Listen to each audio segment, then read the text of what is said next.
Hello friends, welcome to my channel SRK Tuition Tutorial. Today we will discuss about the chapter Work, Power and Energy.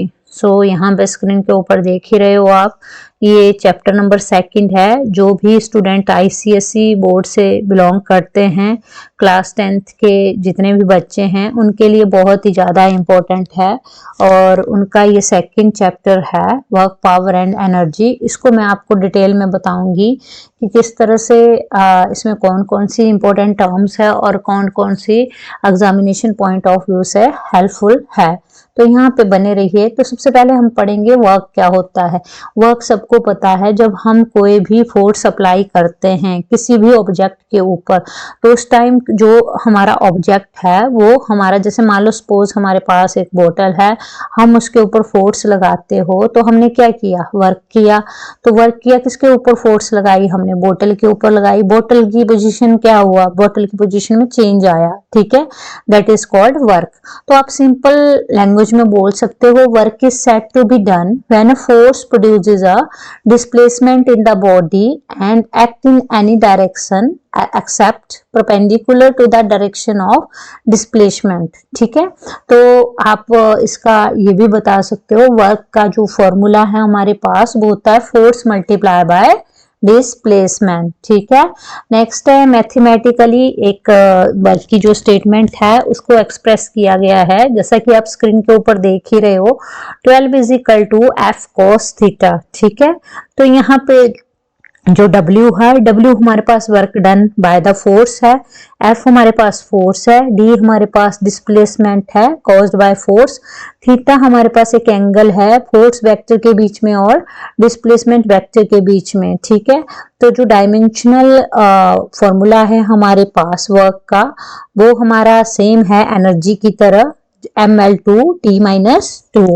तो ये हमारा जो भी formula है multi dimensional formula है। ठीक है, डायमेंशनल फॉर्मूला हर एक में जितने भी हमारे पास units of work, energy, power जो भी है हमारे पास, मोमेंट ऑफ फोर्स, इनर्शिया, सबके अपने अपने डायमेंशनल फॉर्मूला है। तो आपने याद रखना है जो वर्क है और एनर्जी है, इन दोनों का जो भी डायमेंशनल फॉर्मूला है वो सेम है, ml2t-2। तो ये आपको दिख ही रहा है स्क्रीन के ऊपर। नेक्स्ट है हमारे पास SI unit of work. Work की जो SI यूनिट है वो जूल होती है, आपको पता होना चाहिए। अब अगर आपने जूल को डिफाइन करना हो तो आप इसको डिफाइन कर सकते हो, which is defined as the work done by a force of 1 newton in moving an object through a distance of 1 metre in the direction of force, that is called unit of work. Simple है।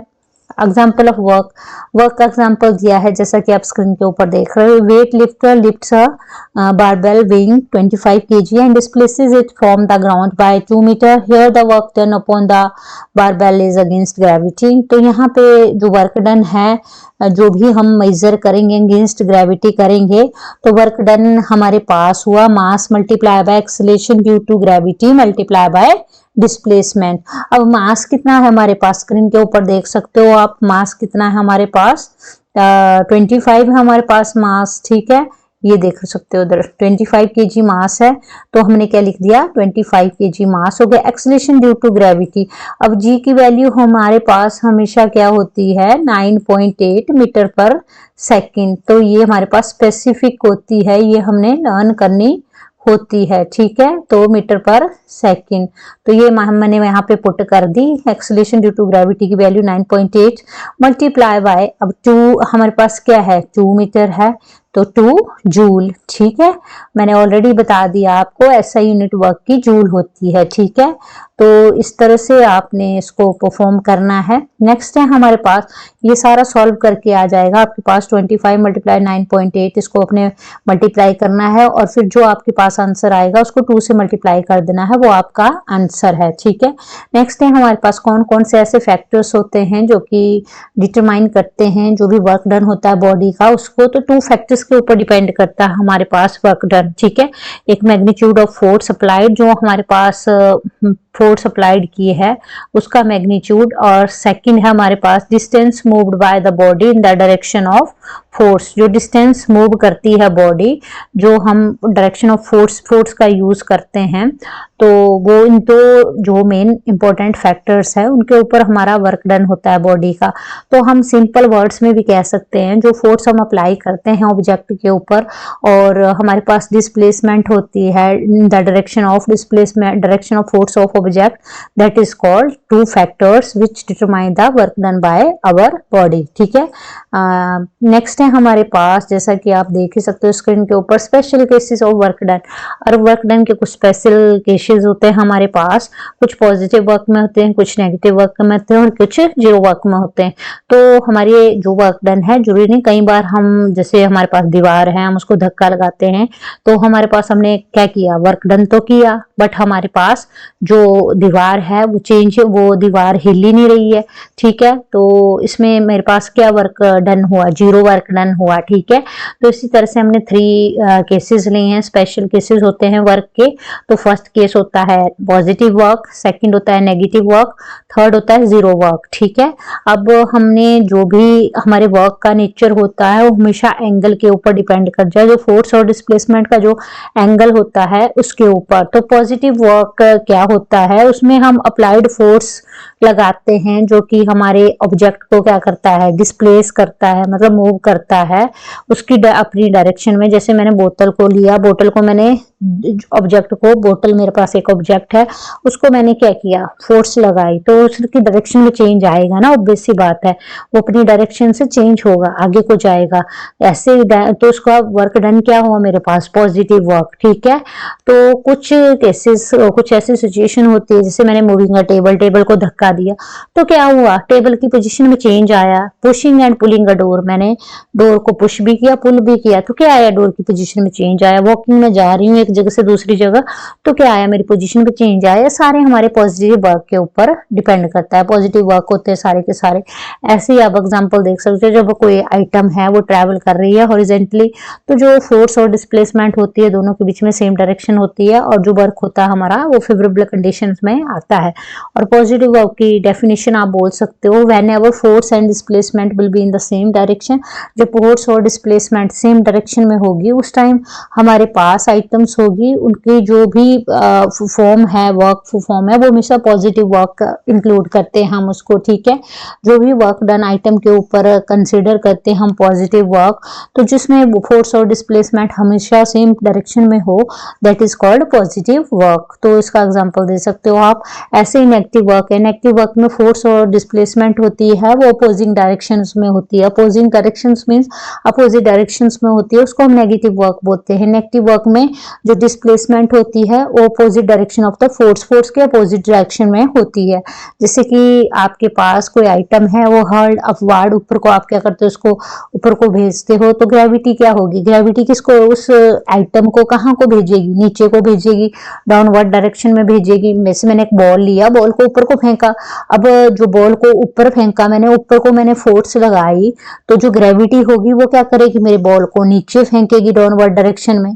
तो उसमें मेरी जो displacement है वो क्या हुआ, upward path में हुई ना, तो उसको बोल सकते हो आप नेगेटिव वर्क। ठीक है, सो नेक्स्ट है मेरे पास जीरो वर्क। जीरो वर्क क्या होता है, जिसमें हमारे पास फोर्स और डिस्प्लेसमेंट दोनों क्या होती है, परपेंडिकुलर होती है एक दूसरे के। ठीक है, और फोर्स और डिस्प्लेसमेंट हमेशा जीरो होती है, और जो भी वर्क डन होता है वो क्या होगा, जीरो होगा। ठीक है, तो ये जैसे कि मैंने कोई चीज है, ठीक है, उसको क्या किया, मैंने मूव किया किसी चीज को अपने हैंड से, तो जो फोर्स लगी मेरी वो डाउनवर्ड डायरेक्शन में लगी ना। ठीक है, मैंने किसी मूव किया किसी थिंग को अपने हैंड के ऊपर, तो जो फोर्स ऑपरेट हुई वो डाउनवर्ड डायरेक्शन की तरफ हुई ना, तो जो डिस्प्लेसमेंट वर्क होगा फॉरवर्ड डायरेक्शन में उसका। ठीक है, जैसे कुल्ली है सपोज आपका, ठीक है, उससे वो क्या करता है, मूव करता है हॉरिजॉन्टल प्लेटफॉर्म के ऊपर, वेट उठाता है सर के ऊपर, तो उसका जो लेबर डन है वो क्या है, इक्वल टू 90 डिग्री।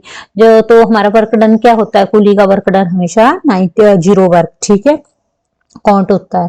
ठीक है। जब भी कोई भी चीज जो हमारे पास इक्वल टू 90 डिग्री होगी that means it include a zero work.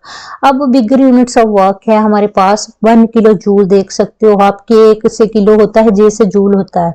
1 kilo joule is equal to 103 joule. ऐसे ही mega joule is equal to 106 joule. 1 giga joule is equal to 109 joule.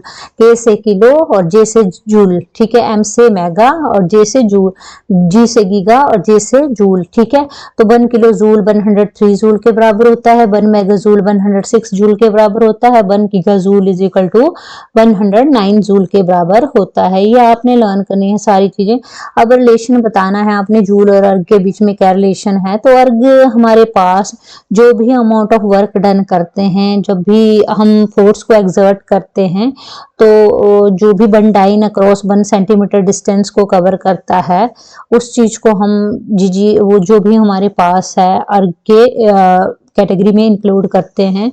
और जूल्स तो आपको पता ही, जितना भी अमाउंट ऑफ वर्क डन हमने करना है किसी भी फोर्स को एक्सर्ट करते हुए 1 newton across 1 metre distance, that is called joule. तो ये रिलेशनशिप है हमारे पास। नेक्स्ट है हमारे पास ऐसा यूनिट है हमारे पास, तो इसकी एनर्जी की तो वो होती है जूल। और अर्ग हमारे पास एनर्जी की, सीजीएस यूनिट में एनर्जी की यूनिट होती है अर्ग। तो जो भी रिलेशन बनता है 1 जूल इज इक्वल टू 10⁻⁷ अर्ग। तो ठीक है, ये 10⁻⁷ अर्ग होता है हमारे पास, ठीक है, 10⁻⁷ अर्ग, ठीक है। और नेक्स्ट है हमारे पास पावर। अब पावर होता क्या है, पावर के बारे में डिफाइन करना है। द पावर होता है हमारे पास, doing work is called power. जो भी हम काम करते हैं उसको पावर बोलते हैं। पावर एक फिजिकल क्वांटिटी होती है जो कि मेजर करती है एनर्जी के ट्रांसफर रेट को, और इसको हम बोल सकते हैं rate at which work is done with respect to time. जो काम हुआ उसके किस रेट से काम हुआ और कितने टाइम के साथ हुआ, दैट इज कॉल्ड पावर। और पावर एक फिजिकल क्वांटिटी है जिसको कि हम एनर्जी ट्रांसफर रेट से भी मेजर करते हैं। जो भी हमारे पास एसआई सिस्टम में जो भी हमारी यूनिट है वो वॉट होती है, और साथ में हमारे पास जो वॉट होता है वो 1 जूल पर सेकंड के इक्वल होता है। ये चीज याद रखनी है, watt is equal to 1 joule per second. और नेक्स्ट है हमारे पास पावर एक स्केलर क्वांटिटी है जिसका मैग्नीट्यूड होता है, वो डायरेक्शन नहीं होती है, ठीक है।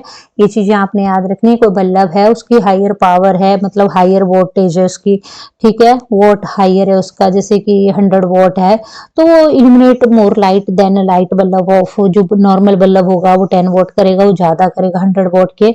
तो इससे पता लग रहा है कि जितनी भी हमारे पास ज्यादा एनर्जी होगी वो ज्यादा बल्ब को क्या करेगी, इल्यूमिनेट करेगी, मतलब ज्यादा लाइट स्प्रेड करेगी जब और जो कंज्यूम करेगी मोर पावर, ठीक है। और ऐसे ही हमारे पास यूनिट्स ऑफ पावर है जो कि आप स्क्रीन के ऊपर देख सकते हो। ऐसा यूनिट ऑफ पावर हमेशा वॉट होती है हमारी, ठीक है। और इसकी मल्टीपल है जैसे किलोवाट, मेगावाट, गीगावाट और अदर्स, ठीक है। और आपने अगर इसको डिफाइन करना हो तो आप डिफाइन कर सकते हो इसको। और इसमें अनदर यूनिट है हमारे पास पावर की जिसको बोलते हैं हॉर्स पावर। कई बार पेपर में पूछ लेते हैं हॉर्स पावर, पावर की कौन सी यूनिट होती है, तो आपने बोलना है हॉर्स पावर। हॉर्स पावर कितने के बराबर होता है, 1 horse power is equal to 746 watt. Dimensional formula for power is ml2t-3, जैसा कि आप स्क्रीन के ऊपर देख ही रहे हो, ml2t-3। और ये हमेशा पेपर में पूछा जाता है 1 horse power is equal to 746 watt. Example of work है आपके पास। अब एग्जाम्पल ऑफ वर्क में आपको ऑलरेडी एक ऑब्जेक्ट है, हॉरिजॉन्टली ड्रैग कर रहे हैं उसको cross the surface, 100 newton force act हो रही है पैरेलल टू द सरफेस। तो आपने अमाउंट ऑफ वर्क डन निकालना है फोर्स का जो कि मूव करते हैं ऑब्जेक्ट को to the distance of 8 metre. तो आपके पास गिवन क्या दिया है, 100 न्यूटन फोर्स है, गिवन है d is equal to 8 metre है आपके पास, ठीक है। अब आप डिस्टेंस है, ठीक है, ये f और d हमारे पास सेम डायरेक्शन में है, तो theta is equal to 0 degree है। थीटा एक एंगल बना रहा है force to the direction of movement. तो इसमें क्या लगा हमारे पास formula, w is equal to F D cos theta. f क्या है मेरे पास 100 multiply by d, distance 8 multiply by cos theta 0, ठीक है। w इज इक्वल टू 100 8 जा 800 जूल, कॉस 0 किसके बराबर होता है, कॉस 0 1 के बराबर। ठीक है, तो इस तरह से आप निकाल सकते हो, ये एग्जांपल दिया है आपको। और इस तरह से वर्क और पावर में क्या डिफरेंस होता है आपको पता ही लग गया होगा, जो सारी चीजें मैंने आपको बताई। ठीक है, work refers to the amount of energy required to display an object from the one place to another place.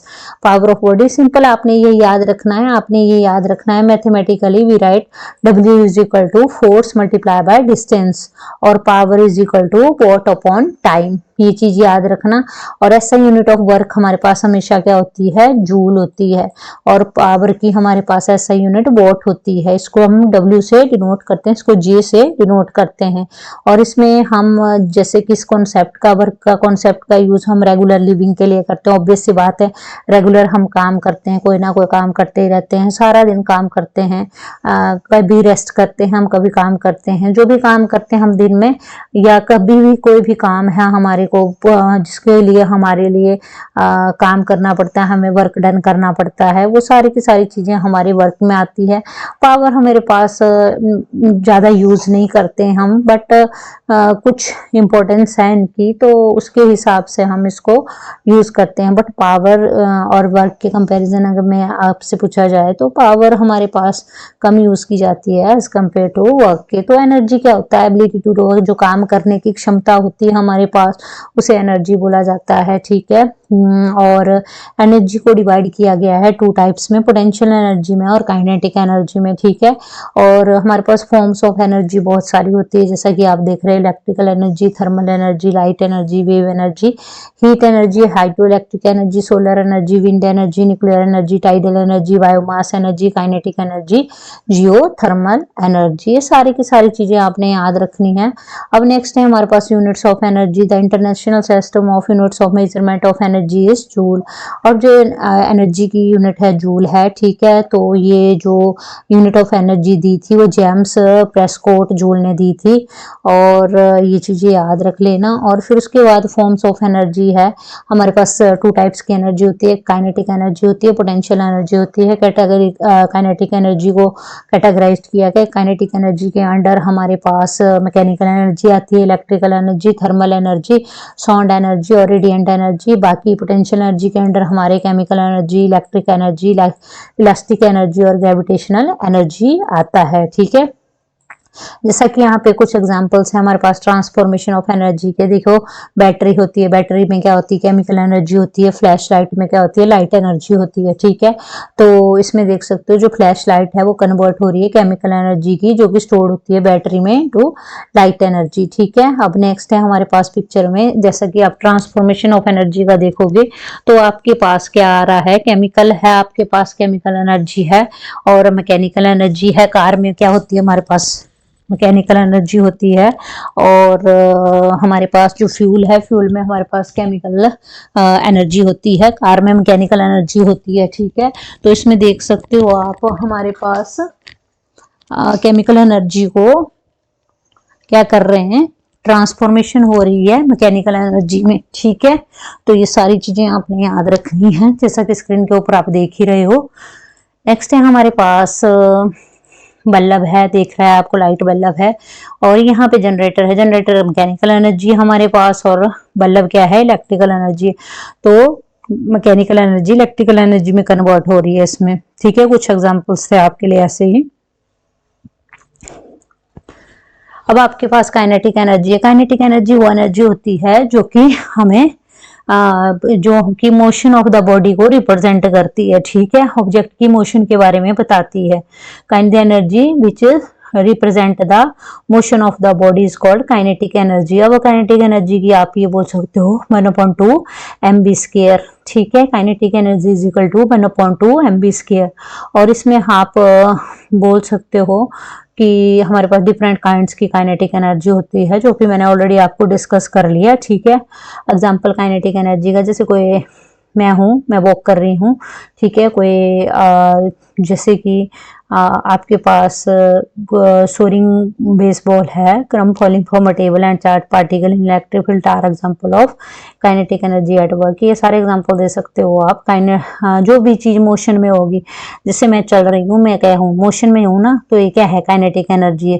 जैसे पानी है, पानी को ऊपर से नीचे फेंक रही हूँ, तो वो क्या है, काइनेटिक एनर्जी, क्योंकि जो पानी है वो क्या है, मोशन में है। जैसे डैम है, डैम में पानी है, वो हिल थोड़ी ना रहा है, उसमें क्या है, पोटेंशियल एनर्जी है। ठीक है, तो इस तरह से आपने चीजों को देखना है। रेडिएंट एनर्जी है, ऑलरेडी मैंने आपको बता दिया, जो कि जैसे हमारे पास X rays, gamma rays, thermal radiations होती है, जिनको हम discrete particle of packets of energy में चेंज कर, जैसे फोटोन्स हो गया हमारे पास, इलेक्ट्रोमैग्नेटिक वेव हो गया। थर्मल एनर्जी हमारे पास जैसे कि थर्मली आपने चेंज करनी है कोई कंडक्शन, रेडिएशन एंड कन्वेक्शन, ये सारे हमारे इसमें आते हैं। इलेक्ट्रिकल एनर्जी, जो इलेक्ट्रिकल एनर्जी में चेंज करती है, ठीक है, एनर्जी को ट्रांसफर करते हैं। मैकेनिकल एनर्जी, काइनेटिक एनर्जी और पोटेंशियल एनर्जी होती है हमारे पास।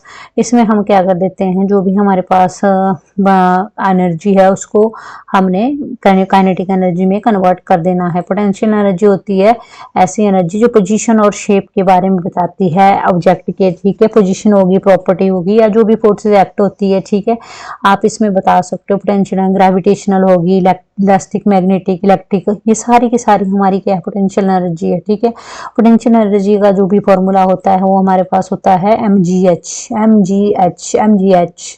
ठीक है, mgh का मतलब है, m का मतलब होता है मास, और g का मतलब होता है एक्सेलरेशन ड्यू टू ग्रेविटी, और h का मतलब होता है हाइट। ठीक है, नेक्स्ट है हमारे पास, ऐसे ही हमारे पास कुछ यूनिट्स दी गई है, ग्रेविटेशनल पोटेंशियल एनर्जी की यूनिट्स है, जो कि हमारे पास स्क्रीन के ऊपर आपको सबको दिख ही रही है, किलोग्राम मीटर पर सेकंड स्क्वायर। और इसमें बताया types of potential energy, gravitational potential energy, elastic potential energy, chemical potential energy, electrical potential energy, nuclear potential energy, ये सारे के सारे हमारे एग्जांपल्स हैं। ऐसे ही ग्रेविटेशनल पोटेंशियल एनर्जी के बारे में बताया है आपको।